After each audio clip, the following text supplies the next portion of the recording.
बराबरी का सवाल है। ये क्रांतिकारी जाफरी साहब की कविताओं की कुछ पंक्तियां हैं जो आज जम्मू के ऊपर, खास करके जम्मू कश्मीर की जनता के साथ जो व्यवहार हो रहा है उस पर बिल्कुल सटीक बैठती हैं। देखिए, हमें याद करना चाहिए 2014 के अंदर जम्मू संभाग से जिस पार्टी को भरपूर समर्थन मिला, ना केवल विधानसभा चुनावों में बल्कि लोकसभा की भी दोनों सीटें जो है उन नेताओं को जिताई, अपार समर्थन दिया, आज वो नेता जम्मू के मुद्दों के साथ, जम्मू कश्मीर की जनता के साथ, जन मुद्दों के प्रति जनता के साथ खड़े होने को तैयार नहीं है। जनता के विश्वास के साथ आज विश्वासघात हो रहा है। इसी के साथ वही कुछ बीजेपी के समर्थन और चापलूस भी मैं कहूंगा, वो लोग जो एक बार फिर जम्मू कश्मीर की जनता के साथ, जम्मू कश्मीर के मुद्दों पर जय चांद की तरह जो है बर्ताव कर जनता के शोषण को समर्थन कर रहे हैं। जो जनता का आर्थिक शोषण किया जा रहा है, जनता के साथ विश्वासघात किया जा रहा है, उसको समर्थन कर रहे हैं। देखिए, प्रीपेड मीटर को लेकर जनता इस समय बहुत ज्यादा परेशान है। स्मार्ट और प्रीपेड मीटर जो जगह जगह लगाए जा रहे हैं, इस समय जनता महंगाई से जूझ रही है, आर्थिक मंदी और बदहाली से जूझ रही है, मगर सरकार डंडे के जोर पर प्रीपेड मीटर लोगों के घरों के अंदर लगा रही है। पुलिस बल का प्रयोग कर अपने तानाशाही रवैये पर अड़ियल है। जनता राहत की मांग कर रही है, मगर कहीं पर सरकार जो है उनको राहत देने के लिए तैयार नहीं है।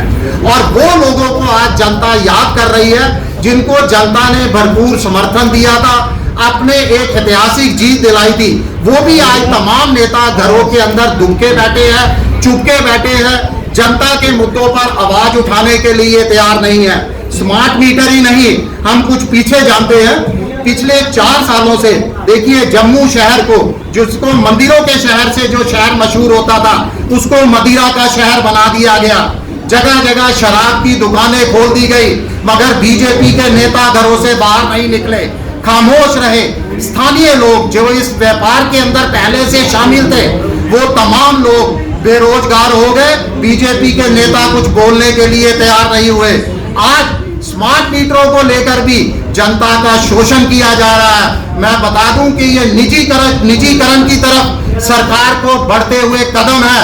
और इतना ही नहीं, विभाग के कर्मचारियों के ऊपर भी इससे बेरोजगारी की तलवार लटक रही है।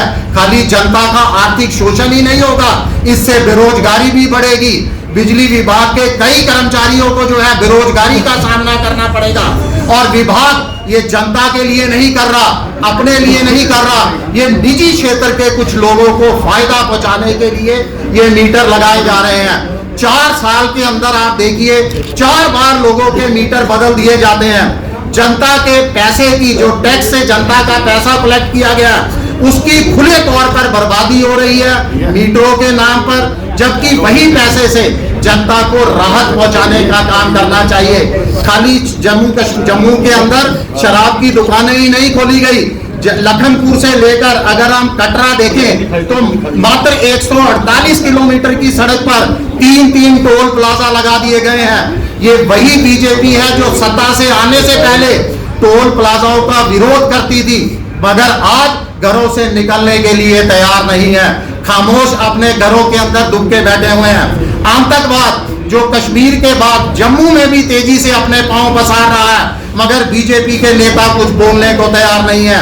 बेरोजगारी सर चढ़कर बोल रही है। जम्मू का युवा बेरोजगारी के कारण नशे की लत का शिकार होता जा रहा है, मगर बीजेपी के नेता कुछ बोलने को तैयार नहीं है।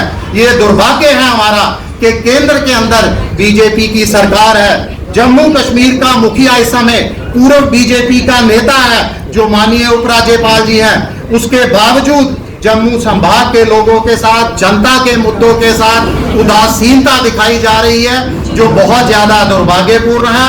मैं तमाम जम्मू की जनता इस समय जो है ठाने बैठी हुई है कि आने वाले चुनावों के अंदर जनता के साथ विश्वासघात करने वाले को सबक सिखाया जाए।